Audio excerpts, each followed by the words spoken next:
Hi Patricia, this is Yasinogia, and in this screencast I'll be traversing and exploring the book dataset from Goodreads. That is the second part of the project, adhering to the chronology maintained in the report. So here, as you can see that I imported the dataset from the XLSX file, and I've made the connection live, and I've cleaned with the data interpreter.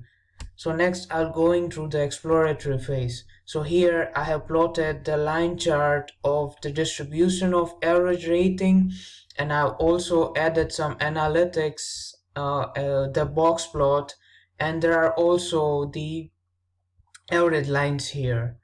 So the next one is the distribution of number of pages. As you can see, I've also excluded some null values and filtered out some outliers to get a better view, better picture of the distribution. So now this is the distribution of each language code that has been used in the dataset on a pie chart, and you can see the categories here, and the total sum of number of record is mentioned here. So next is the top 10 books that have the most number of editions in our dataset. And then there is this bubble chart showing the 15 maximum rating counts for each title, and there's also the author name mentioned here. Here is the text table of book titles, which are ordered descendingly according to the rating count. Now coming to the question answer section. So the first question is, which year was the most successful in terms of book ratings for 3 authors with most books? So here you can see the line plot for 3 authors, and you can determine from here which was the maximum average rating for them. The second question is about what is the relationship of number of ratings, number of reviews, and average rating with book length. So as you can see that the number of pages are plotted correspondingly in this scatter plot, and this line of best fits describe the positive correlation that exists within them.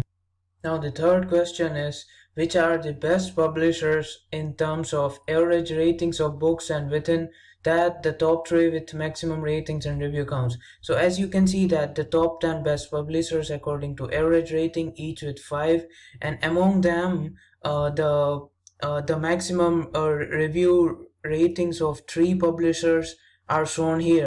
The second part of the question is answered here, which describes the top 10 publishers who publish more than 1,000 pages on an average. Question number 4 is, which authors, publishers, and language received the greatest number of reviews? Furthermore, which was the best year for books to receive maximum of reviews on average? So here you can see the author graph, the publisher graph, and the language graph for the as the answers, and here's the timeline graph that shows the to 2020 as the maximum average text reviews count. The final questions ask that people are generally quite busy, so which books would be easier to finish reading? So here I have included the top 10 books with number of pages less than 100, and within that the only books that have been included whose rating is greater than 4 and who has received more than 2,000 review counts. Thank you very much.